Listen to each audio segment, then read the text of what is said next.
What's up, everybody? Welcome to another episode of the Tariq Elite Radio Show. All my good people out there, broadcasting live from Floss Scandalous, California. Glad to have everybody tuning in.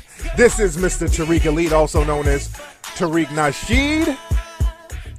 And we're going to chop up some real good game on today's show. The phone number is 818-850-5404. That's the number to call up to chop up game with me. We're going to take some calls in a minute. And I want to talk about how to deal with a white supremacist, a suspected white supremacist. I'm going to replay a debate I had with Dave, the white supremacist, from this Sunday's Ustream show, and I'm going to add some more commentary to it. So you guys stay tuned.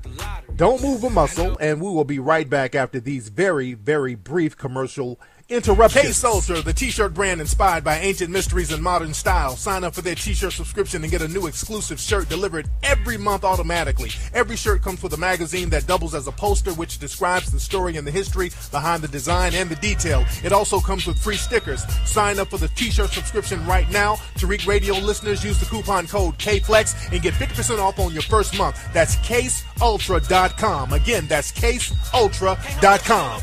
You're now tuning into the King of Game, Tariq Elite, on Tariq Elite Radio. What's up, everybody? Welcome back to the Tariq Elite Show. I am your host, Mr. Tariq Elite. We're back right here live in Los Angeles, ready to chop up some good game with the family. Now, first of all, before I get into the game, don't forget, everybody, go to hiddencolorsfilm.com to get the brand new hit documentary film, Hidden Colors 3. That's number one. And I want to say, because a lot of people are sending me emails. First of all, I want to thank everybody who purchased and supported Hidden Colors 3. Now, Hidden Colors 3 was officially released on DVD July 4th. On July 4th on Amazon, about 2 minutes after it was released, they all went out of sale. It sold out completely on Amazon on July 4th. Also, the next day, in most of the bookstores that had the DVD, because we sent them copies in advance to be ready for July 4th, almost all of them sold out the following day, which is Saturday. And what happened is Amazon put it in order with us. They tripled the order. And also all the bookstores, they tripled their order. So we're backed up for a few days. So a lot of people have been calling. People have been fiending. People have been calling Amazon because they're not sure when they get the DVD. Everybody, you're going to get your DVDs from Amazon. You're going to get your DVDs from the bookstores. The thing is, we released it on a holiday, which was a good thing. It was a gift and a curse. We released it on a holiday. Everybody got them. And because it was a holiday, we couldn't reorder that day. So we had to reorder on Tuesday.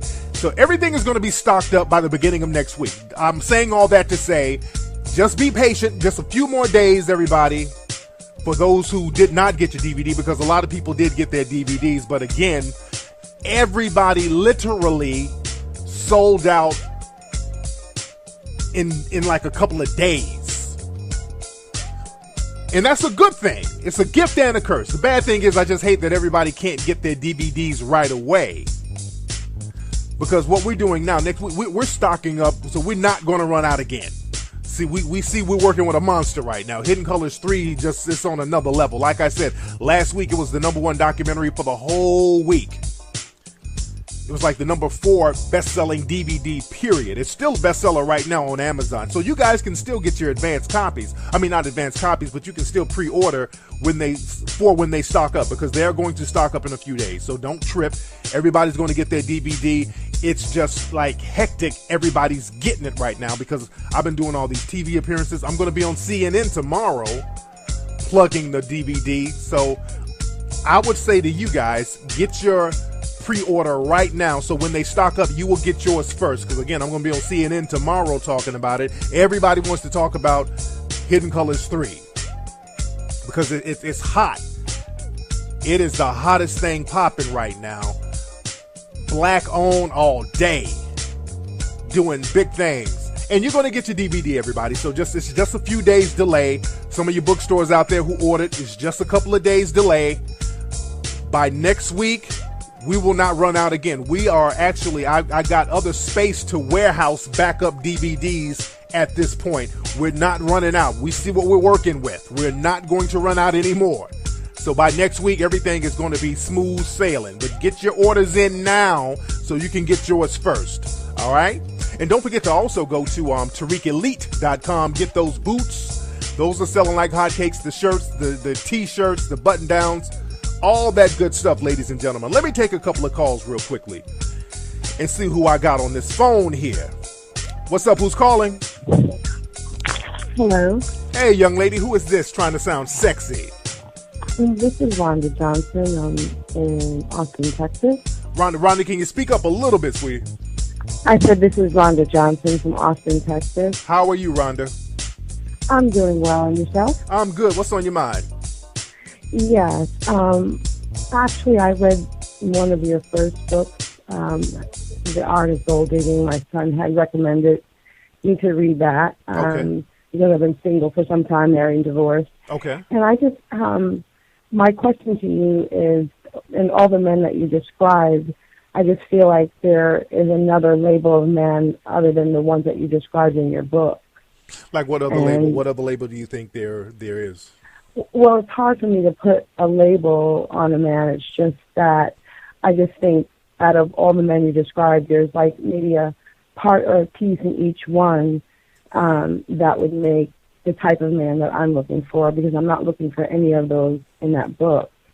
My son feels like I'm sort of like a gold digger, because when I go out with men, they'll buy me things on the first date, not expensive things, because that's not what I'm expecting, like the potted flower or, some gloves, women's gloves that you wore back in the old days, stuff like that. So I don't, or they'll pay for plane tickets for me to come see them. But I just don't feel that that's gold digging. I just feel like if I've talked to you for a certain length of time and you want to provide me with tickets to come see you, right? I just don't feel like I'm a gold digger by doing that. Well, I don't even look at gold digger and see if you read the book, and I don't look at gold digger as a bad term. There is nothing wrong with wanting a guy to provide. I say that clearly throughout the book, but people have made the label gold digger very negatively, but people generally get it how they live. If you can't get somebody to do something, you will. People who can't get it, they have a way of trying to shame others that can. So what type of man do you generally like? What type of man do you want to go for? Well, I just turned 50 in June. Okay. I don't normally attract 50-year-old men because I don't look that way. Okay. And but I'm trying to date men that are in their 50s because they're more like me. And so I'm just basically looking for somebody, who's established, who's honest, who's monogamous, who's kind, dependable, just the simple basic things that were back in the day. Right. Now, what type of men? Now, you've been dating younger men, right? Well, because those are the only gentlemen that are, I guess, have the backbone enough to come approach me, because I'm originally from Brooklyn, New York. Right. I'm born Flatbush Avenue. So, and I've lived in several places. So I have a little bit of Chicago, a little bit of New York, a little bit of Cali. Now I'm here in Texas. So I'm kind of a blend of all those sort of things. Well, the thing is, sounds like you got married young. How were you when you got married? Like 20, 21? Oh, no. The son that suggested I read the book, I had him when I was 21, but I was never the type of girl that thought about marrying, or that wasn't an important thing to me. I just wanted a partner from watching non-successful marriages of my mother, so I didn't really see the point of going through all that. But you said you were married and divorced, so when did you get married, or were you actually technically? I got married when I was 29. Okay. And how long were you married? And I was married for about 6.5 years, and discovered that my husband was kind of messing around here and there with all kinds of different because he was an inspector for Section 8, so that's what he was messing around with, and I just felt like my stuff is too good for someone who's messing around with those type of women. So once I found out, I just moved out. I gave him the house and everything, just took my personals and started over. So and once, he was only like 2 years younger than me, but once I left him, that's when I started attracting all these younger men. Well, because you were putting out that energy, sweetie. Rhonda, you were putting out that energy. That's why you were attracting them. It wasn't an accident. That's why I wanted to get back into, that's why I knew at 21, 20, something happened. So you had a kid at 21. So again, that took away the youth right there. You had to become very responsible. Then at 29, you got married, which made you extra, extra responsible. That didn't work out. So you went back to square one after your kid was a little older. The divorce was over. Now you want to see if you still have it, because now you've spent your youth, your kicking it in your ratchet years, locked up into a relationship. And now, again, I always say this, a lot of these black women out here, they got miles on them, they're a little seasoned, but they still look good. So you're like, shit, let me go out here and get some cooperation from these dudes. So them young dudes were not getting at you by accident. You were putting that energy out there. What's the youngest you've gone? What's the youngest dude you've dated? 12 years younger than me, but then they don't tell you the truth. You have to kind of fish through their information to find out. You know that nigga was young. Rhonda, let's stop it. You know that nigga was young. That nigga, when y'all got naked, that nigga had on some Elmo fucking onesies. That nigga was young, and you knew he was young. He was doing young. I knew he was young, but he made it sound like he was 5 years young, because he was, he went to Grambling State, so, he, talked the talk and walked the walk. So, I was trying not to, what men always say is bring the old baggage from what you had before into your new relationship. So I was trying to be open, and of course I knew he was younger than me. Yeah, you knew he was young. But he was 5 years. But not 12 years. But, I'm thinking 5 or 6. That's what he said. You didn't want to know. That nigga had Capri Sun stains on his shirt. You know he was young. He was doing young dude shit at your house, playing with the Xbox and all that stuff. But the thing is, but the old guys still play with the Xbox and stuff. And that is true. That is true. Like, hey, that is absolutely, because you got some old dudes. You got some old dudes. Older guy that likes games don't play Call of Duty. Exactly. You got some old, immature dudes out here. I will definitely give you that. But again, right now you're 50 years old, so now you're realizing that it's time to get into a real productive relationship that's outside of sexual compatibility, because right now them young dudes been blowing your back out, and it's time to get something more than just getting that back blown out, because you're getting older, you want to be established, and you want to have a companion. So now it's time to think outside of the box, and it sounds like that's what you're doing now. And then that puts me to the next question in your book.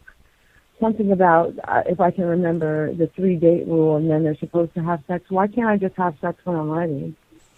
Why do I have to count to 3 and then say, okay, here it is? I don't want to just give it to you any kind of way. I want to give it to you the right way. And if it's a 3-date rule, I can do that, but you're not going to get the complete me. Well, so now when it comes to the best way you can get it. Now, if you're just looking for a relationship, now that makes sense. But I'm talking about in the realm of gold digging. Now, if you're actually trying to get some type of tangible item, that's different. Now you got to be more tactical with the way you deal with the dude. That's why I say, if you're trying to get something tangible, don't have sex right away, because now you've thrown away your bargaining chip. And again, when you're trying to get some out of some of these old trick dudes out here, that's your bargaining chip. You don't want to give that up too soon. So you got to kind of pace yourself. So that's what I mean. But if you're looking for just a relationship, you find you an old cool cat who, sell cars or some shit, then y'all can do what you do. But in the realm of... I have a hard time being really, physically attracted to men my age, because I've been physically attracted to men anywhere from 5 to 12 years younger than myself. So now I kind of have to rethink what I think is attractive. I have to retrain myself. Right. Well, as far as what's attractive. Well, you can find some older gentlemen out there who still have themselves together. There's older cats who go to the gym still and all that, but you just got to be practical, because hell, there's dudes out here who can say, well, I just like a woman with a great big old ass.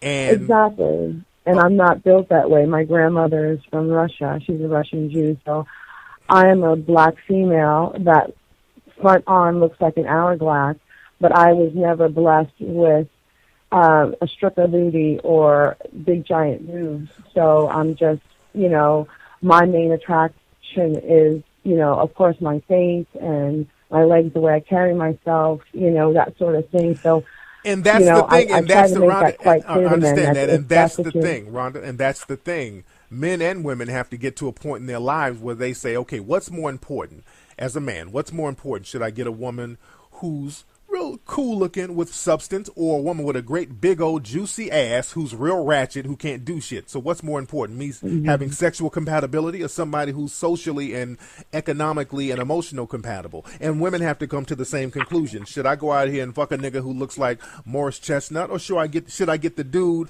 who looks like Morgan Freeman, who can provide for the family? You dig? So you got to, hey, sometimes the Morris Chestnut might work out for you if you can afford it, because after a while, this nigga's blowing your back out and then bills start piling up. You're going to want to see some money instead of more dick. You understand? So you're going to have to find out what's more practical. All right? Anyway, Rhonda, let me get this call. And hey, thank you so much for calling. Thank you. Yes, all indeed. Right. Bye-bye. All right, that was Rhonda, the middle-aged thought. The MILF. I wonder what she looks like. I wonder what Rhonda looks like. She said her mom's a Russian Jew. She said she was never blessed with a stripper booty. I wonder if she's one of them black women with a flat ass. I told you, I don't trust no black woman with a flat ass. So any of y'all dudes out there in Texas, y'all meet a woman named Rhonda and you date her, y'all niggas better hide your wallets. What's up? Who's calling? Yo, King Flex, this is Jimmy out of D.C. Jimmy out of D.C. What's up with it, Pimp Sauce? Everything, man. First off, I like to say, shout out to you for the Hidden Colors 3, man. That was a great movie, man. Man, much respect. Where'd you see it?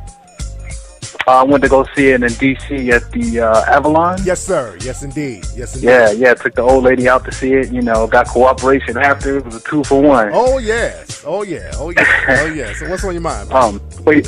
So, yeah, I just wanted to say, man, thanks for everything that you've done, man. I got a few of my brothers that I brought together. We started our own company, and, we got a black-owned business. We're practicing group economics, and everything's going right, man. So, shout out to you. Hey, much respect to that, man. Keep doing your thing, fam. What's the name of your business? The name of it is called NITSE. NITSE. That's the acronym, anyway. Yeah, it's National Information Technology. It's a tech. My buddy just came up with the name. Okay. So y'all got a website right now, or y'all working on it? We just got the website. We're working on the homepage right now. Okay, let me know what the website is, man, so I can let people know. All right? Hey, definitely, man. Appreciate that. Much respect, fam. Yes, indeed. Man, y'all know tomorrow, Thursday. What's the date today? Today is the 7th or the 8th. Today is the 9th. So Thursday the 10th. Y'all know the black feminists, they're going to have they're going to have a Twitter discussion. And the title of this Twitter discussion that the black feminists are having is called How Black Men Can Help Black Women with Street Harassment. And a very well-known internet troll / black feminist / pseudo-journalist named Feminista Jones, whose real name is Michelle Taylor.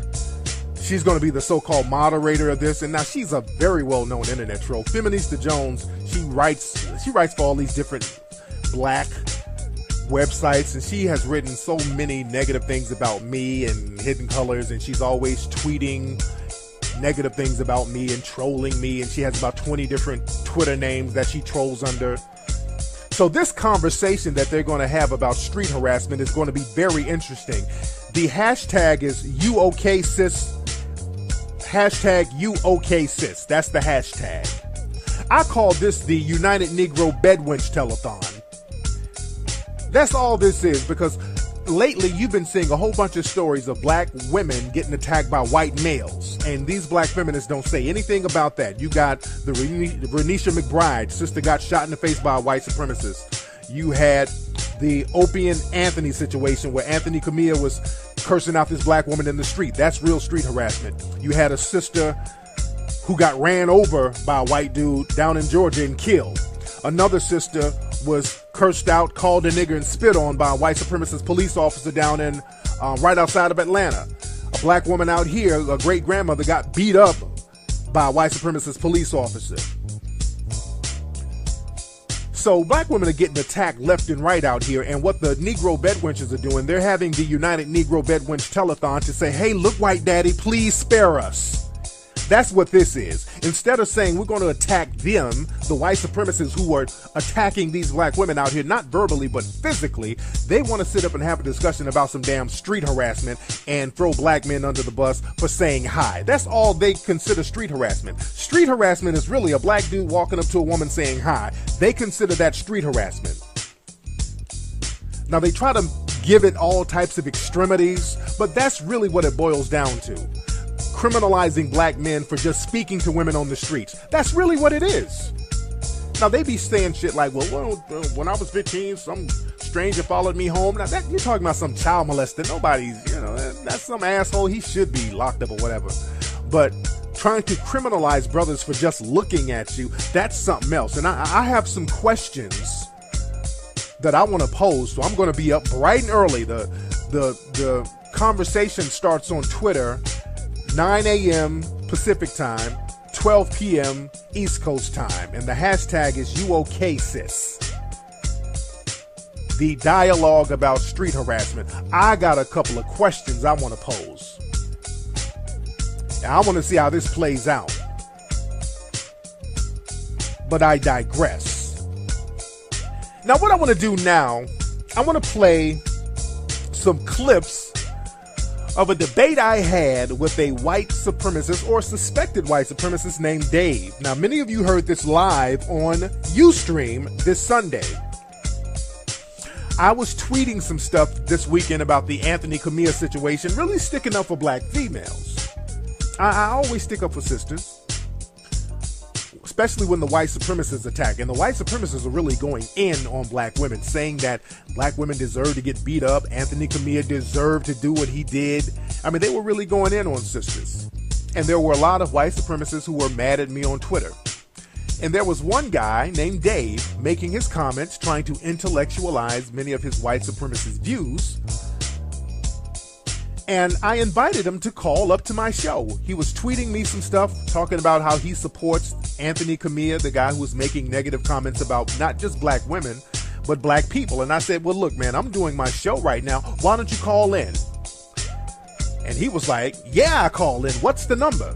Now, mind you, he never heard the show before. And that's very interesting because you have to understand, when people have white supremacist views, they know who to bring those views to. They know who to debate those views with. And usually what happens when the white supremacists debate people, they debate people who they know are not really well versed in racial politics. And the thing with a lot of black people have a tendency to believe everything that white supremacists tell them. Because a lot of black people were programmed to believe that white is right. And the white supremacists prey on that. And the thing is, I'm going to play this debate, and I think it's kind of lightweight. A lot of people said I got in his ass. To me, it's kind of lightweight because I was just really warming up. I didn't really get in him like I wanted to get in him.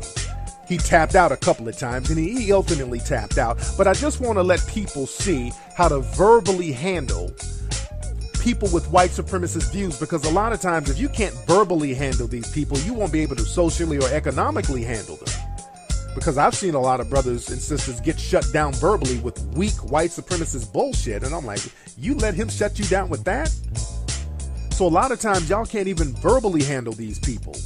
And you have to understand this when dealing and debating with white supremacists. And again, you can use this stuff on your job or in any situation. 90% of what white supremacists say is complete and utter bullshit. If you ever remember anything, if you don't ever remember anything for the rest of your life, please remember that. First of all, 90% of what they say is bullshit. It sounds very intellectual, and the bullshit that they say that is true, the 10% that might be true, most of that will be a half-truth. But you do have to know how to call them out on their BS, as you will listen. And I'm going to stop in between some of the dialogue to give my little commentary to show you how to break them down. So let me find that clip right now. And this is Dave. Like I said, his name is Dave. and he was from Twitter, and I call him Dave, the suspected white supremacist. And let me play the clip right now. Let me find the first one, ladies and gentlemen. Hold on one second. Here it is. Doing good. Having a good night. Just relaxing. Okay, now let me catch my people up who's listening. Dave is tweeting me. He's in support of Anthony Cumia. You support Anthony, right? From Opie and Anthony? Yeah, big fan of the show, and, the guys on there, what they've been doing for free speech and trying to defend everybody's right to speak their mind. Absolutely. Okay, and you were tweeting me a whole bunch of stats about crime and black crime and all that. So what's your views on black crime again? I'm sorry? Now, you were tweeting me a whole bunch of stats on black crime and all that. Now, what's that about? Well, you were, Anthony had pointed out that, he was attacked by somebody, and that, basically, and he's been saying something. Are you familiar with the show? Do you listen? I've listened to the show before, and I'm familiar with his views. Absolutely. Okay, and he's got, plenty of black friends, and I'm, Okay, let me stop right there so I can give y'all some of my commentary. So that's rule number one right there. Tactic number one. The white supremacists will always throw in some, well, he has black friends or I have black friends, so I'm not really racist, but, all right? So that's tactic number one. The I'm not really racist, but. So always watch out for that. Don't fall for that. Just let them talk. Don't think that that's some type of concession. Because when they say, well, Anthony, he has black friends and I have black friends, but y'all remember when I had the debate with Johnny, the white supremacist from a couple of years ago, he said the same thing. He has black friends, but. So don't be fooled by that. Defending him, the fact that the points that he's made are honest points. Such as what? And he's being, that there's a problem and people ignore the fact that there is a huge increase in crime. And it says... Wait, no, in crime where? In crime where? In crime where? There's a huge increase in crime where? Okay, now, number two, you see the tactic I'm using right there? Second tactic you always have to remember, get them to be definitive about what they're talking about. Because what happens is a lot of times the white supremacists, when they see a black person don't know what the deal is, they go in, they start throwing out these stats like they know what they're talking about. They just go stats this, stats that, make them reiterate exactly what they're saying. You see, I'm saying now exactly what are you saying, Dave? Those stats mean what? You're saying what exactly? I want him to say exactly what he's trying to state and don't play around with it. Don't be vague. I want you to be very specific in what you're saying. Pin them down so then you can knock them down. That's my tactic. I want you to come to a specific, definitive conclusion to your logic so I can go ahead and destroy that bullshit. And they can smell that coming a mile away. That's why they try to be vague. Don't let them be vague. Let them spell out exactly what they're trying to say. There's a black community. No, there's not. The only crime y'all can point to is Chicago. Crime is at an all-time low around the country. Then I pointed out North has doubled. No, it didn't. Murders and carjacking since 2007. Did you read the article I sent you? I didn't read the article. But crime is, I'm telling you, I'm in the black community, crime is down. That's why people can own, that's why. See it. No, Trenton, Camden, there's towns in downward spiral. And the problem is politicians taking away from those communities. Also, the fact that... Wait, brother, wait, because now you're jumping all over the place. I'm telling you some of the stuff you're saying ain't true, and then you jump to something else. What you're saying isn't true. I back it up with actual statistics, and you want to ignore them. So where? Okay, crime in Chicago and carjackings in Camden. Now where else? Because there's black people all over. Sure. Oh, yeah, no, absolutely. Now, you just cherry-pick two cities. You just cherry-pick two cities. Carjacking and violence, that's a different thing. So now you just jump. I can keep picking cities. Tampa. Crime is down in Tampa. Crime is, and call him out on that. He just mentioned Tampa. Crime is not really high in Tampa like that. He's just really now he's trying to pull cities out of his ass, and he's thinking that he's going to get away with it. Crime in Tampa ain't really high, skyrocket high like that. Black violence is down in Tampa. Really? You're just naming random cities, Dave. Crime is down with black people. That the only place y'all can point to is Chicago. No, Newark. Look at Newark. I sent you the article that showed you violent crime has doubled. You want to ignore it, though. Now, look at what he's saying. Now, he keeps saying it's doubled. I mean, the crime ain't high. It's doubled. See, that's a trick, and I'll explain that later. No, it hasn't. A pat on the back and everything's perfect. No, it doesn't. No, crime has not doubled. Violent crime is not doubled. That's not true. And you attack anybody that addresses it as a racist, and that's the fucking problem, man. But that's not true. You're saying something that's not true. You don't want to hear any point. But you're saying something that's not true. I'm just saying. You're saying something that's not true. Hey, wait.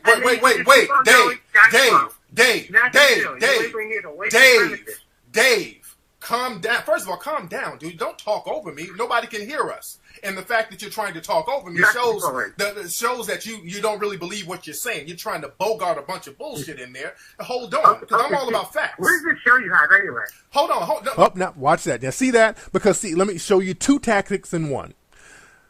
Now that he sees that I know he's full of shit with those stats he's throwing out there, he knows I know he's full of shit now. He knows that I know he's making stuff up. So now a tactic is to talk over you, just to keep saying stuff that's not true, but talk over you to block the truth. So now I slowed that down, say, Dave, we're not going to do that. And then immediately he wants to change the subject. What kind of show is this? I'm not going to let him do that. See that? So watch out for that tactic. The white supremacists will try to change the subject very quickly. The fact that you're trying to talk over me shows that you don't really believe what you're saying. You're trying to bogart a bunch of bullshit in there. Hold on, because I'm all about facts. What is this show you have anyway? Hold on, don't change the subject now, because you're going to get that work. You're going to get that work. Now, let's talk about crime. There's violent crime in your community because there's mass shootings all over the country that you're not addressing. Right. How come you're not addressing all of these mass shootings all over? We got a big problem. Well, why aren't you addressing that? Why aren't you addressing that, Dave? There's been mass shootings in your community. That wasn't the issue. But it is the issue. If violent crime is the issue, if violent crime is the issue, let's talk about all violent crime. Don't cherry pick the low crime in Chicago. Let's talk about these movie theater shootings, Sandy Hook, the shootings up in Nevada. All shootings all across the country. What percentage of all Are you about to do the percentage game? Let's look at the raw numbers. Murder is murder. All right? These mass killings and mass shootings, why don't you address that happens all over the country? They are a big problem. And you know, why don't you address them as a community? No, I do. No, you don't. No, you don't. No, you don't. You're talking about all black. Are you trying to say, let me be clear, that because of the crime in Chicago, that all black people are responsible for what's going on in Chicago for the last 10 years? Are you saying that? No. That sounds like what you're saying. So why are you saying that we don't address it? We don't address the crime in Chicago and the carjackings. It's not addressed. The crime in Chicago hasn't been addressed. That's a complete lie. Dave, that is a complete lie. Dave, why is the violence going up in Chicago then? Dave, because they're making money on the violence and they don't want to solve the violence. Black people in Chicago, including myself, Dave, stop talking when I'm Dave. Stop, Dave. Stop talking when I'm talking, player.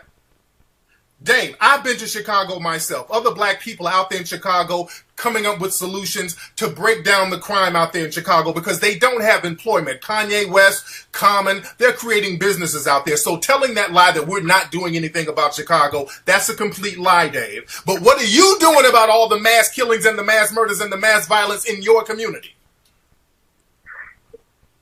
We don't have mass killings in my community. Yes, you do. Quite simply. Yes, you do. Where? Sandy Hook, the movie theater shooting, the Nevada shooting, they just shot 2 cops a couple of weeks ago. Elliot Rodgers shot some people out here. Yes, you do. Yes, but in between those... But in between nothing. In between those shootings, how many other people were killed? Common deflection tactic. See that? He won't answer the question. In between those shootings, what about Chicago? They always deflect. They won't answer the question. They like to deflect. I mean, that's really... We have a huge problem. I mean, yeah, we do. I'm not saying we don't have a problem. And with our problem, the thing is, in our problem, the black crime is also just regulated in small little places like Chicago. That's why you can only talk about Chicago. And if I want to avoid black crime, I'll stay out of Chicago. If that's your logic. That violence. You what? It's the overflow of that violence. That don't make no sense, Dave. Dave, that doesn't make any sense. Why don't you take care of the crime in your community? Listen, okay, when the carjackers from Newark come to the next town over, to exit, and this is what happened the week before Christmas. Carjackers. So now, and they executed a guy in front of his wife. 4 gang members who were career criminals and gang members from North came, African American. And what does that have to do with me? In the parking lot. What does that have to do with me and any other black person? What does that have to do with me or any other black person? What does that one crime have to do with me or any other black person? Everybody. What does that have to do with me or any other black person? It's different if gang members are offing each other. What? First of all, ain't no gangs, dude. Stop all that gang stuff. Hey, Dave, stop that gang. What gangs, Dave? What gangs, Dave? Dave, what gangs? What gangs? Name the gangs, Dave. What gang? What gang? Read the article. No. I'm asking you, what gangs are you talking about? You talking about these gangs? What gangs? What's the name of these gangs, Dave? The Bloods, the Crips, the Stop. MS-13. Stop. You're just naming off random gangs. Did this fool say that the African American gangs, the MS-13s, you see people call these white supremacists out. They're idiots. He was naming off African American gangs. This fool said MS-13. Now, for those who don't know, that's an El Salvadorian gang. It's not even an African-American gang. But again, you've got to call the white supremacists out. Like I said, 90% of what they say is bullshit, and they know it. Talking about? You talking about these gangs? What gangs? What's the name of these gangs, Dave? The Bloods, the Crips, the MS-13. Stop. You're just naming off random gangs you saw on National Geographic, dude.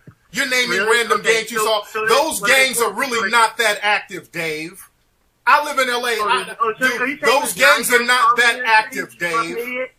What did you call me? What did you call me? All right, and the next tactic, now that he sees that he's being called out for his lies, the most common white supremacist tactic, name calling. He goes right for the jugular, and when they do this, people don't fall for the trap. This is their out. Now that they realize that they're losing the argument because now their rhetoric is getting called out, then they want to go to the name calling.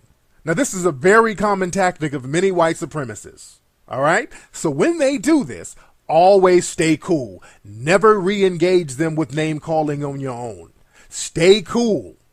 Let that blow over, because when you stay cool, that's going to make them look like bigger idiots. All right? So they're going to go to the name calling. So now he's going right to the name calling. All right? They're really not that active, Dave. I live in LA. Those gangs are not that active, Dave.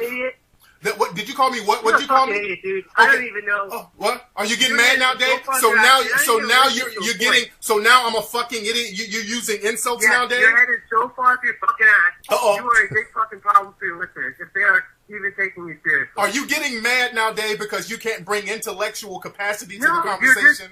No, you're just literally talking in circles and ignoring I'm not, points. Dave, you're spitting out a bunch of cliches. I'm calling you out on your cliches. You just named a whole bunch of gangs. The Bloods and the Crips, the MS-13s. These gangs are not really active around the country anymore, Dave. You're just listening to it. But yes, it does matter. Why don't you take care of the crime and the violence in your community? The problem is when the fucking crime flows out of Newark into Short Hills, but somebody gets fucking executed. You keep talking about Newark. Am I responsible? Are black people? Calm down. Are you getting mad, Dave? Dave, are you getting mad? Dave, are you getting mad? So, Dave, are black people all around the country responsible for what's happening in Chicago and Newark? Is that what you're saying? You keep saying Chicago, Newark, Chicago, Newark. So are we all responsible for what happens there? Those are the towns. Those are the cities people are pretty familiar with. Are we all familiar? Dave, Dave. I think everybody's familiar if they follow the news with what's going on in Chicago. If you don't, then you're ignorant. Okay, Dave. And that's another thing. People, let me give y'all this. If you're ever talking to a white supremacist, or is there anybody, somebody at your job making some kind of slick comment, they do what I call the Chicago card. They're always going to play the Chicago card. Whenever they talk about black crime, black violence, 100% of the time, they're going to play the Chicago card. They're going to be like, well, what about Chicago? They did that with the whole Trayvon Martin thing when black people were like, hey, this is an injustice. What about crime in Chicago? Always ask them one question, and I kept asking him this question, and he kept ducking and dodging it like white supremacists do. Always ask them, since you brought up Chicago, Are all black people supposed to be responsible for what's going on with black people in Chicago? Is that what you're trying to say? Always ask them that and get them to clarify, okay? Remember to do that. Get them to clarify, are we all supposed to be responsible for what's going on in Chicago? Just get them to clarify that. Are we responsible as black folks for what's happening in Chicago and Newark? The people themselves are responsible for their own actions. Are we, black people, as a whole, responsible for the crime in Chicago and Newark? Is that if we look at things that tend to lead towards criminal behavior, like what? Yes. Like what, Dave? Well, things that lead to criminal behavior would be perpetuation of gang mentality in your music, in your media. This dude just went to the whole rap music rhetoric. He's about to go there. All right, now that y'all know that's old white supremacist bullshit. That's from the 90s. That's a layover from the 90s rhetoric, and that's so old and played out. But they keep that in their back pocket. So here he is. Okay, so it's the music. Okay, Dave, let's stop there. Dave, stop there. Dave, stop there. Dave, stop there. Dave, stop. Notice he kept trying to go on because now he realized what he said. He's going to get called down on it. So they try to go to something else very quickly. You saw that? But I'm going to hold him down on what he just said. See, that's another thing. Pin the white supremacists down on their rhetoric. When they say one thing, pin them down on that. Don't let them run from it. Pin them down and let them explain what they're trying to say. There, Dave. Stop there, Dave. Stop. Let's tackle that music and gang stuff. So it's the music that's influencing black people to be these criminals, right? Right? Dave? Now at this point, at this point, Dave hung up. Hold on, let me play yeah, Dave was about Okay, yeah, he hung up. So now he called back. So I think he hung up to regroup. All right?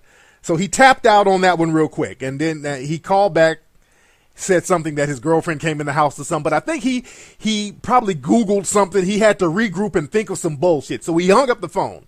But he did call back. So this is the other part of Dave. Here. Oh, wait. I think Dave is calling back. Hold on one second. What's up, Dave? Dave, this is you? Yep. What happened with your phone, Dave? Nothing happened with my phone. I was taking a call from my girl. She just landed, so I was going to ignore it. There you go. So now, you were saying about rap music, right? You were saying that rap music influencing black people, right? We were just talking about things that contribute to crime. Okay, now let's tackle the rap thing. Specifically in the black community. Okay, now I'm not going to talk over you. Now let's talk about that rap thing for a minute. I'll speak when you ask me to speak. Okay, now let's talk about that rap thing. You're like, it's the gangster rap music and all the gang stuff in the rap music, right? Well, no, we were talking, that's part of it. That would be one of many. Okay, now let me. That don't help. I'm not saying it's a direct cause. I'm saying it's certain things. Don't backpedal, man. See, and that's another thing. See, they'll say one thing. Well, the problem is the rap. Now he knows he's about to get called out. First he said, oh, it's the rap. Now he knows that he's about to get called out because now I'm pinning him down on what he's saying. I'm like, okay, now you saying it's rap. Well, I'm not saying it's rap, but I'm saying it doesn't help. Now he's trying to clean it up. No, don't let him stick to what he's trying to say. Make him stick to what he's saying. Don't backpedal. If you say that's a problem, let's address that and let me go ahead. Let me address that. Let's talk about that then. Let's talk about that because now you want to backpedal. Now, number one, first of all, let me show you the hole in your logic. Number one, most rappers today don't talk about gang banging and gang stuff no more. So you have to update your stereotypes. Did you know that? Did you know that most rappers do not talk about gang violence no more? It's the language, though, that doesn't help. What language, Dave? Well, I'll go out on a limb here and say the use of the N-word. What about the use of the N-word? And this is a personal belief, and I can already tell you're going to disagree with me. Okay. I think you're probably going to disagree with me. I don't know if you use the word or not. Yeah, I do, but I use it in another context. I spell it Negus. I spell it that way, niggas, and that means king in Ethiopian. So when I use it, that's what I'm saying. I'm calling a brother a king. When you use it, what are you saying? Wait, look, when you use it, what are you saying? What are you calling a person when you use it? No, I don't use the N word. I'm saying in hip hop, you use the N word, and it's not Nigger, it's Nigga. Well, they don't. They spell it. I think doesn't help. I just think, as a whole, even if it doesn't have a negative connotation when you use it amongst each other, I think the use of it still embodies that word. It just gives that word more power. So are you saying that the problem in the black community is black people using the N-word, not white supremacy? Is that what you're trying to say, Dave?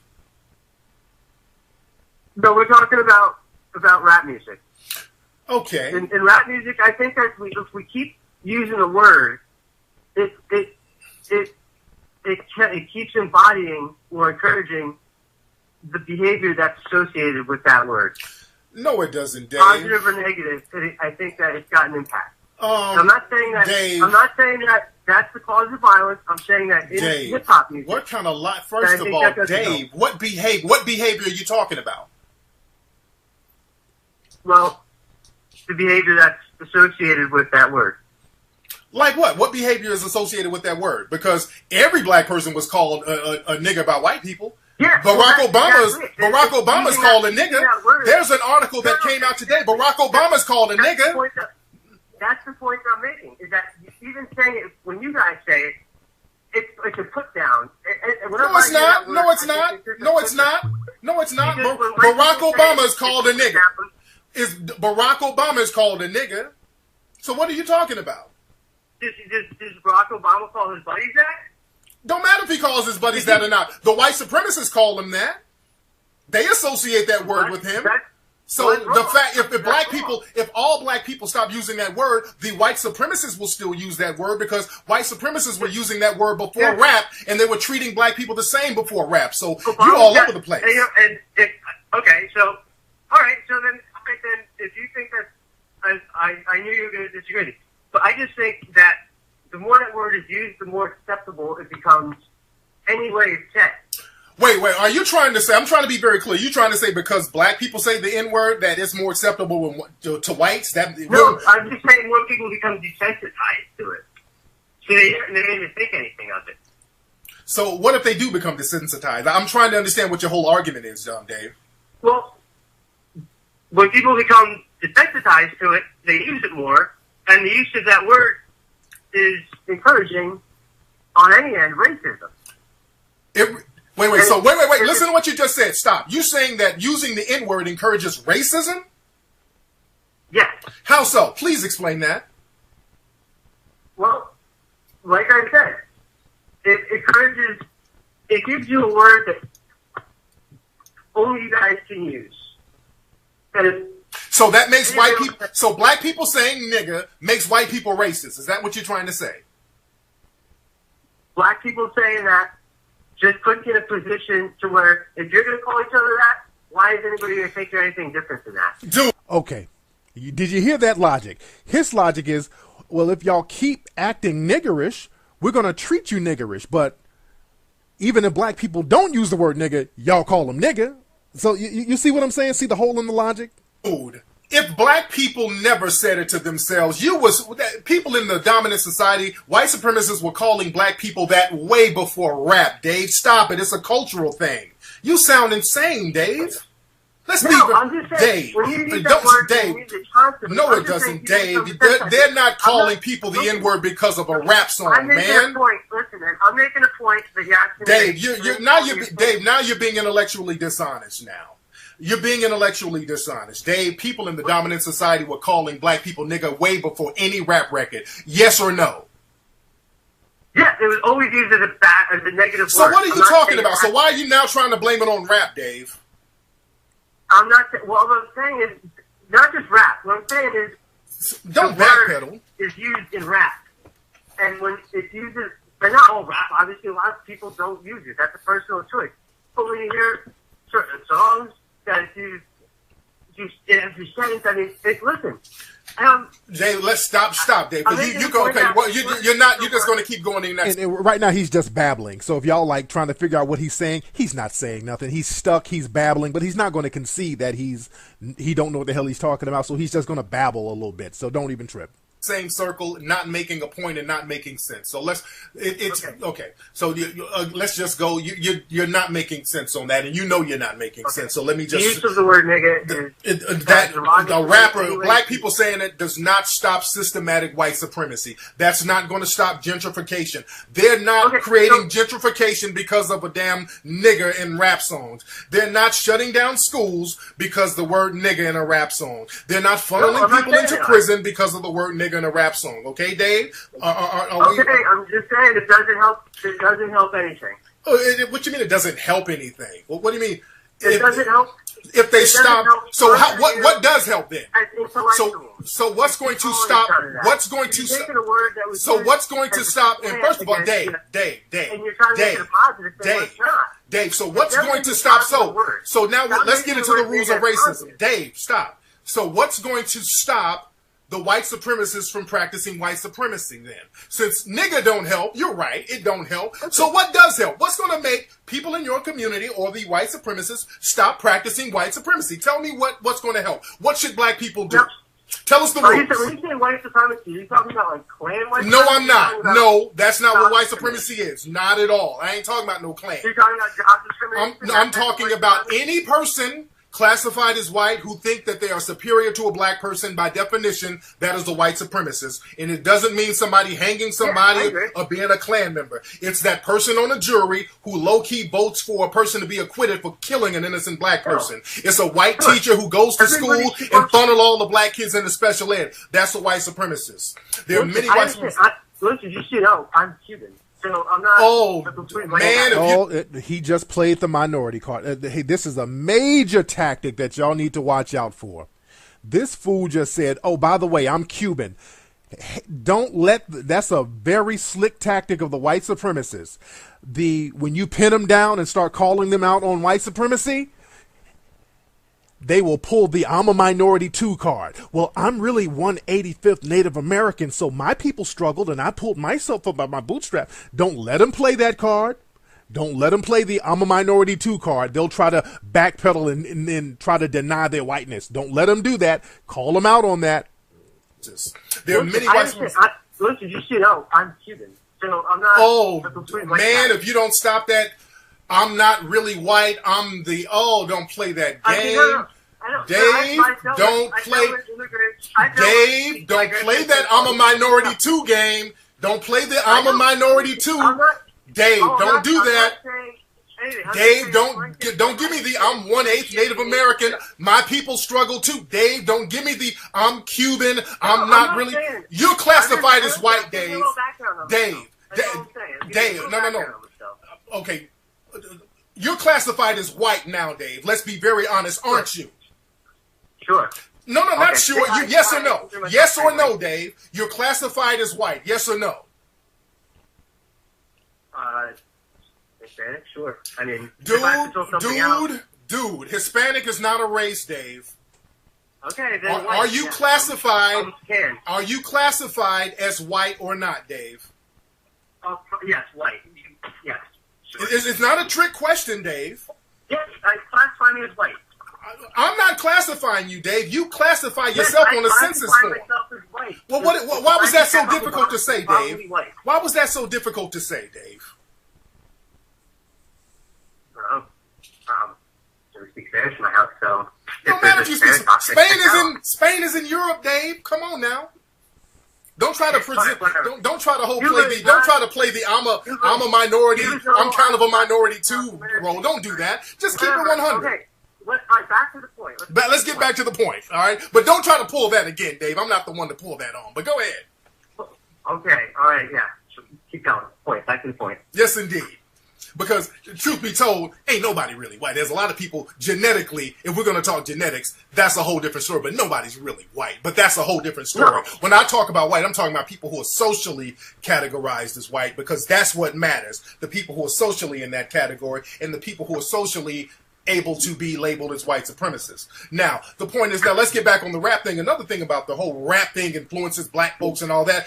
80% of, well, not 80, but 70% of the rap music is purchased by white people. So if the word nigga and the gangster rap and all that stuff is such a negative influence, why doesn't it influence white children to act negative like you say the black people act negative? Listen, if it's I'm for a free market, if that's what people want to hear and that's what they want to buy, then that's what should be sold. Absolutely. But why is it not affecting them negatively? If you say that, no, Dave, you just said rap music makes black folks act negatively. Why doesn't it make the 70% of the people who buy it act negative, which are the white people? Why doesn't it make them act negative? Oh. I mean, it's not really the culture that they identify with. It's the music they might like to listen to. Oh. Now, what is white culture, Dave?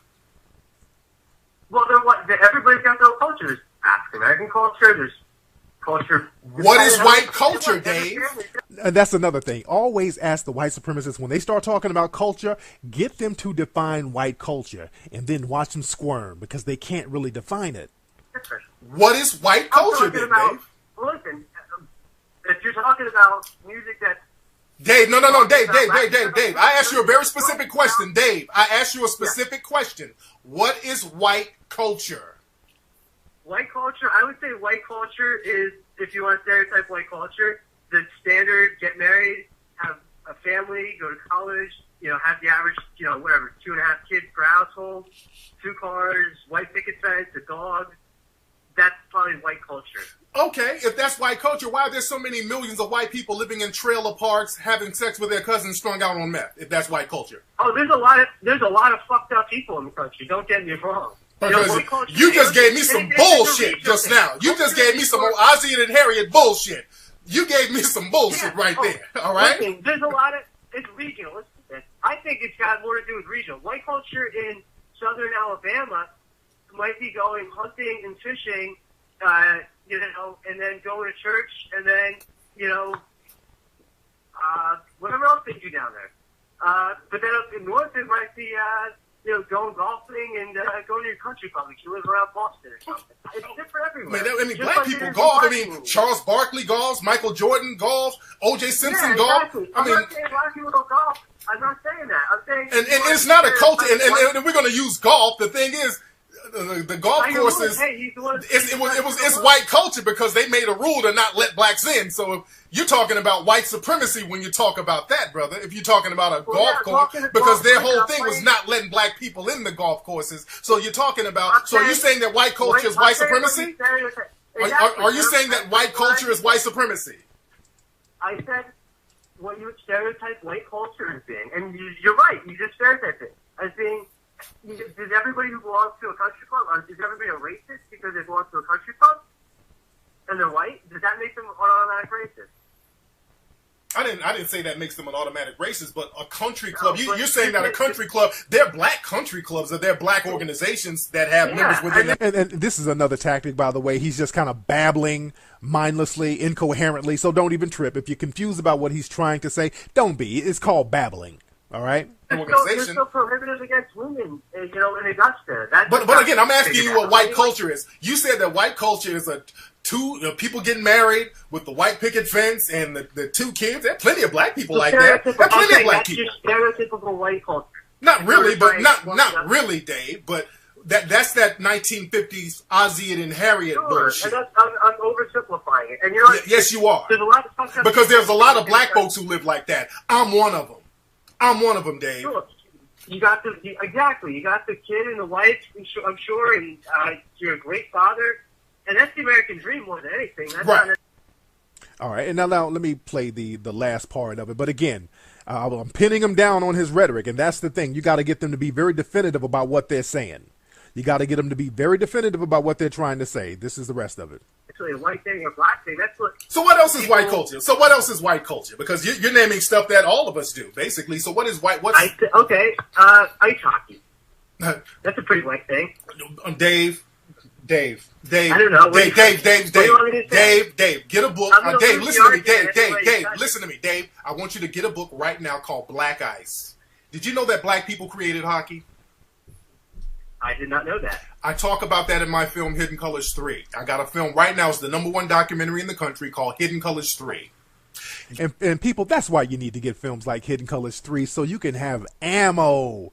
So when they come in with you with the bullshit, you'll be laced so you can knock their rhetoric right out the gate, right off the bat. Get a book to prove everything I'm saying called Black Ice. I believe you. Okay, all right, but I don't want to keep embarrassing you, brother. So let's get back to some other I'm stuff. not embarrassed at all. Okay, because you're throwing stuff out there and I'm knocking them shits No, out. you're asking me what else is stereotypical white culture. Now, you asked me, Okay. what do you think is typical white culture? No, I want to get some more. Let's learn, because you're in white culture, so you know white society better than I do, I assume. So what else is white culture? I'm As opposed to black culture, because see, you implied that black culture is gangster rap and the N-word and... No. We were asking, the reason we talked about rap, we asked about things that contribute to crime. Right. And violence. Right. And I threw out that, hey, maybe music is fun. Now, the other thing that contributes to violence is illegal firearms. Illegal firearms. Yes. Okay. That's a big... Without illegal firearms or legally bought firearms that are sold illegally, we wouldn't have a lot of these problems. I think that when you talk about mass shootings, I'm just giving you my standpoint there. If you don't think I'm an ignorant asshole. I think we need better psychological evaluations for people who are applying for permits for automatic weapons. I own a few guns because I hunt and I enjoy shooting.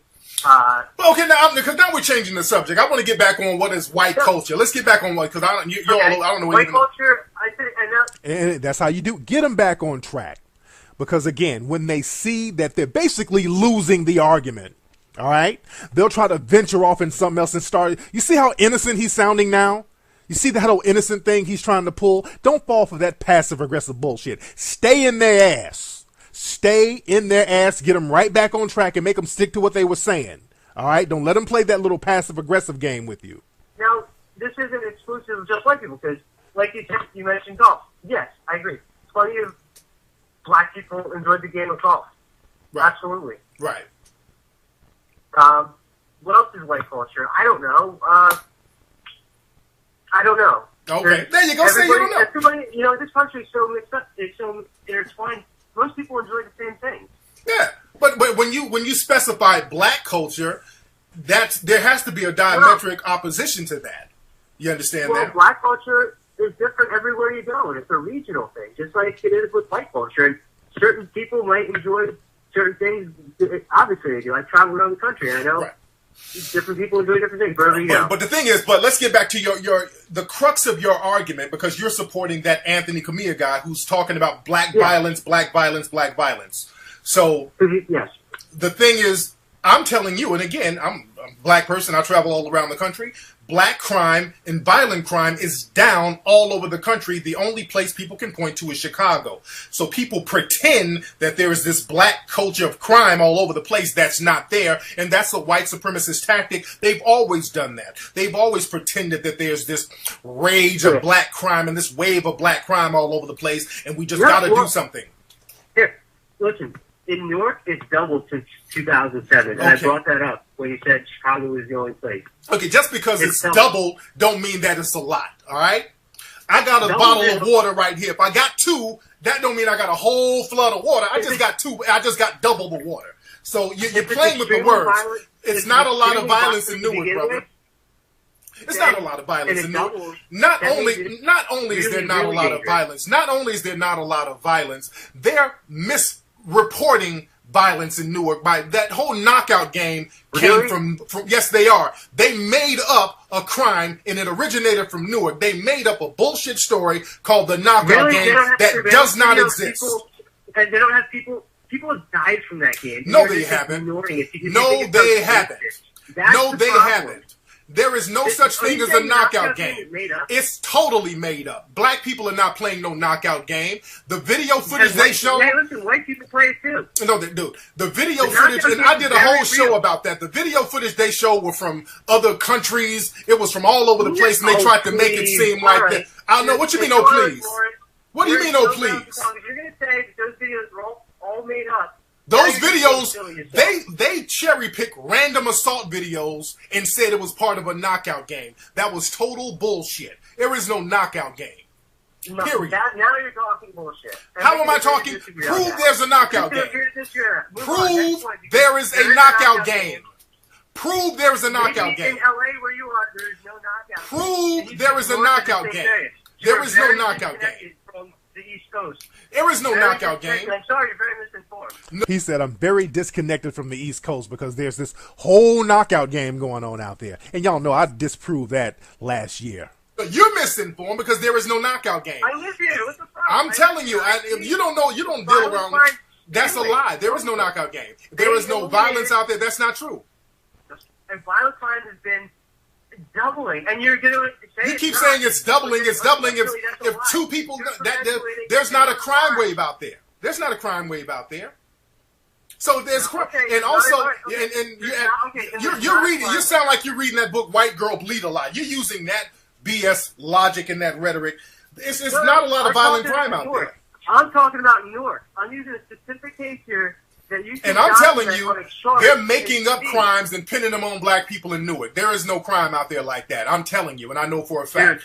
Dude, a black guy was just killed on his porch yesterday. A white, I don't know. I don't know. I haven't heard about that, so I don't know about that. I can't speak on that. I haven't heard about that. I haven't heard about that one. But but a couple of police officers got shot by two white supremacists. Another white supremacist went up and shot up a school. So how come we're not dealing with that? Let's deal with these white supremacists. You're talking about this fake knockout game. These white supremacists shooting up everybody. That's real. Why don't you address that? Where are white supremacists shooting up everybody? Sandy Hook was a white-on-white crime. That's what I'm saying. White-on-white crime. And many of these people were white supremacists. Even though they shot other white people, they still had white supremacist views. A lot of them did. These are also people who are absolutely psychotic, who are on heavy antidepressants. Oh, no. So now you're doing the antidepressant. So now with black folks, they do crime. It's the culture. It's the rap. It's the family. When the white ones do it, it's the drug. Oh, they got on antidepressant. They're on drugs. They were put on Ritalin. Stop, dude. Stop. All of them on drugs, dude. He was on lots of antidepressants, man. Well, how come? Well, a lot of the black people who commit crimes are on drugs too. How come y'all never bring that up? Because, well, they are on drugs, just different kind of drugs, and they're doing it for. What kind of drug? Wait, what kind of drugs are they on? What kind of drugs are they on? Oh, let's see. Well, it's actually one of the drugs that they're selling. If you go down to Newark, it'll probably be a good chance that it's a crime related to drugs or gangs or just. How come they might be on drugs? A lot of them are on drugs, and a lot of them might be on illicit drugs as well. But if they're on drugs, why do you attribute that to culture? Why do you attribute that to some kind of culture? That's why. Why should I be responsible?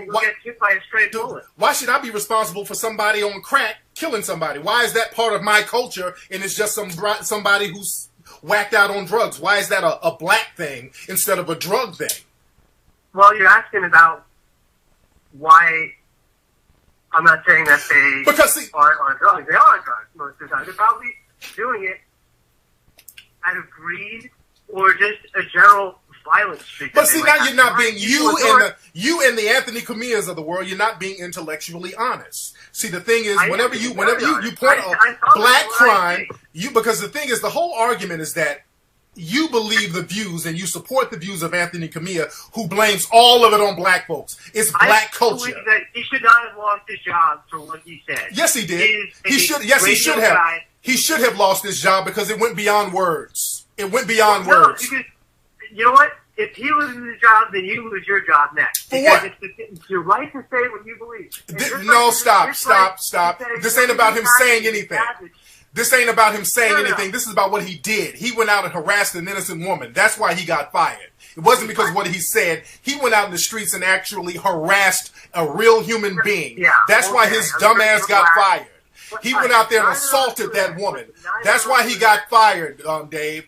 Don't try to redefine what he did. He got fired because you're going to have people come and banging on Tariq Nashieed's door and threatening to protest and try to pull contracts, and they had to buckle because of money. That's why. Because nobody wants to be associated with a white supremacist, Dave. Nobody wants to be associated with a white supremacist. Yes, he is. Yes, he is. Yes, he is. He's the prime definition of a white supremacist. It's been really good talking to you. Are you leaving, Dave? Dave, are you leaving? I'm sorry? You about to go, Dave? Listen, it's 11 o'clock. I got to get up at 6 for work, so. There you go. All right. Got to get up early. All right, Dave. Weekend. It's been real, Dave. Thank you so much for calling. Enjoy your. Good luck with the show. It's been fun. I will try and follow you. What's the name of your show? The Tariq Elite Radio Show. TariqRadio.com. All right? Oh, okay. It's the internet show. All right, cool. All right, that was Dave. All right, that was Dave, the suspected white supremacist. He called up. And as you see, the suspected white supremacists, their logic and their arguments are all similar.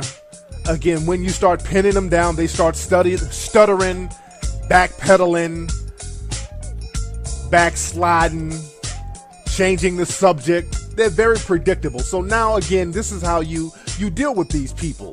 Stay on top of your game because, like I said, 90% of the stuff they say is utter bullshit. Do you know, after the debate, or if that's what you want to call it, because, again, I was just kind of getting warmed up. I really wanted to get in him, but even the lightweight stuff we were talking about, he was stuttering on that. He went and deleted his Twitter. Immediately after this dude deleted his whole Twitter page. Because I guess he saw that people were going to go holler at him or whatever. But the dude, he deleted his Twitter. So I would have given out his Twitter, but he deleted it right afterwards. I don't know if he was embarrassed. I don't know. But that was Dave, the suspected white supremacist. Anyway, y'all, that's been today's episode of the Tariq Elite Radio Show. It's been real, family. Don't forget to go to TariqElite.com to get the clothing. TariqRadio.com to hear me every week right here on Tariq Radio, TariqEliteRadio.com. Also, HiddenColorsFilm.com to get Hidden Colors 3. And again, it's going to be restocked up by next week, everybody, so be patient. You're going to get your copies of Hidden Colors 3, family. It's been real, fam. Love you. See you Sunday on Ustream. Gentlemen that are, I guess, have the backbone enough to come approach me, because I'm originally from Brooklyn, New York. Right. I'm born Flatbush Avenue. So, and I've lived in several places. So I have a little bit of Chicago, a little bit of New York, a little bit of Cali. Now I'm here in Texas. So I'm kind of a blend of all those sort of things. Well, the thing is, sounds like you got married young. How were you when you got married? Like 20, 21? Oh, no. The son that suggested I read the book, I had him when I was 21, but I was never the type of girl that thought about marrying, or that wasn't an important thing to me. I just wanted a partner from watching non-successful marriages of my mother, so I didn't really see the point of going through all that. But you said you were married and divorced, so when did you get married, or were you actually technically... I got married when I was 29. Okay. And how long were you married? And I was married for about 6.5 years, and discovered that my husband was kind of messing around here and there with all kinds of different because he was an inspector for Section 8, so that's what he was messing around with, and I just felt like my stuff is too good for someone who's messing around with those type of women. So once I found out, I just moved out. I gave him the house and everything, just took my personals and started over. So, and once, he was only like 2 years younger than me, but once I left him, that's when I started attracting all these younger men. Well, because you were putting out that energy, sweetie. Rhonda, you were putting out that energy. That's why you were attracting them. It wasn't an accident. That's why I wanted to get back into, that's why I knew at 21, 20, something happened. So you had a kid at 21. Mm-hmm. So again, that took away the youth right there. You had to become very responsible. Then at 29, you got married, which made you extra, extra responsible. That didn't work out. So you went back to square one after your kid was a little older. The divorce was over. Now you want to see if... Yo, what's up, everybody? Welcome to another episode of the Tariq Elite Radio Show. All my good people out there, broadcasting live from Floss Scandalous, California. Glad to have everybody tuning in. This is Mr. Tariq Elite, also known as Tariq Nasheed. And we're going to chop up some real good game on today's show. The phone number is 818-850-5404. That's the number to call up to chop up game with me. We're going to take some calls in a minute. And I want to talk about how to deal with a white supremacist, a suspected white supremacist. I'm going to replay a debate I had with Dave, the white supremacist, from this Sunday's Ustream show, and I'm going to add some more commentary to it. So you guys stay tuned. Don't move a muscle, and we will be right back after these very, very brief commercial interruptions. Hey Soldier, the t-shirt brand inspired by ancient mysteries and modern style. Sign up for their t-shirt subscription and get a new exclusive shirt delivered every month automatically. Every shirt comes with a magazine that doubles as a poster, which describes the story and the history behind the design and the detail. It also comes with free stickers. Sign up for the t-shirt subscription right now. Tariq Radio listeners use the coupon code KFLEX and get 50% off on your first month. That's CaseUltra.com. Again, that's CaseUltra.com. You're now tuning into the King of Game, Tariq Elite, on Tariq Elite Radio. What's up, everybody? Welcome back to the Tariq Elite Show. I am your host, Mr. Tariq Elite. We're back right here live in Los Angeles, ready to chop up some good game with the family. Now, first of all, before I get into the game, don't forget, everybody, go to hiddencolorsfilm.com to get the brand new hit documentary film, Hidden Colors 3. That's number one. And I want to say, because a lot of people are sending me emails. First of all, I want to thank everybody who purchased and supported Hidden Colors 3. Now, Hidden Colors order when they stock up, because they're going to stock up in a few days. So don't trip. Everybody's going to get their DVD. It's just like hectic. Everybody's getting it right now because I've been doing all these TV appearances. I'm going to be on CNN tomorrow plugging the DVD. So I would say to you guys, get your pre-order right now. So when they stock up, you will get yours first. Because again, I'm going to be on CNN tomorrow talking about it. Everybody wants to talk about Hidden Colors 3 because it's hot. It is the hottest thing popping right now. Black owned all day, doing big things, and you're going to get your DVD, everybody. So it's just a few days delay. Some of your bookstores out there who ordered, it's just a couple of days delay. By next week, we will not run out again. We are actually, I got other space to warehouse backup DVDs at this point. We're not running out. We see what we're working with. We're not going to run out anymore. So by next week, everything is going to be smooth sailing. But get your orders in now so you can get yours first. All right? And don't forget to also go to TariqElite.com. Get those boots. Those are selling like hotcakes. The shirts, the T-shirts, the button-downs, all that good stuff, ladies and gentlemen. Let me take a couple of calls real quickly and see who I got on this phone here. What's up? Who's calling? Hello. Hey, young lady. Who is this trying to sound sexy? This is Rhonda Johnson. I'm in Austin, Texas. Rhonda, can you speak up a little bit, sweetie? I said this is Rhonda Johnson from Austin, Texas. How are you, Rhonda? I'm doing well. And yourself? I'm good. What's on your mind? Yes.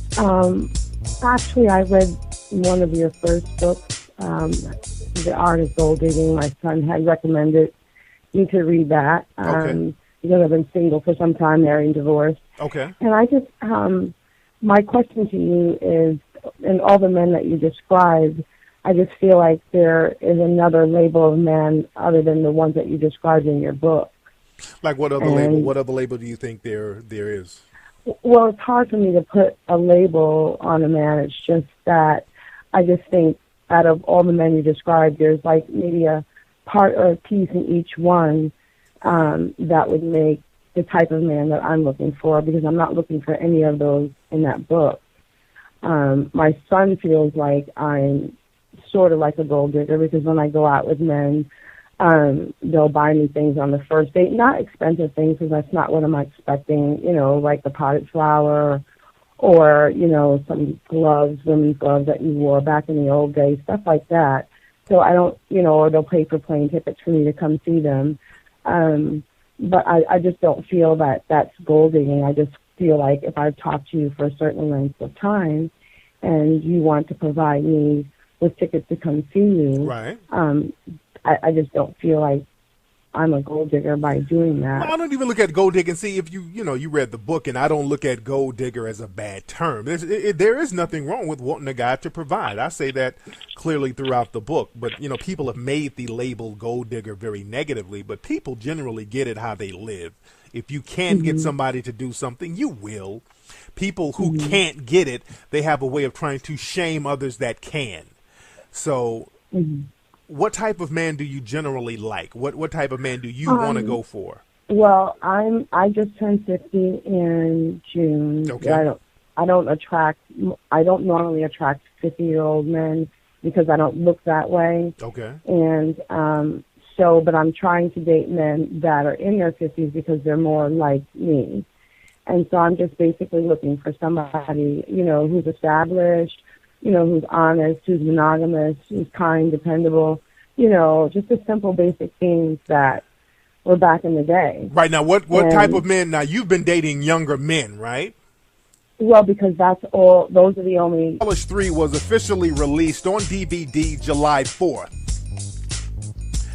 On July 4th on Amazon, about 2 minutes after it was released, they all went out of sale. It sold out completely on Amazon on July 4th. Also, the next day, in most of the bookstores that had the DVD, because we sent them copies in advance to be ready for July 4th, almost all of them sold out the following day, which is Saturday.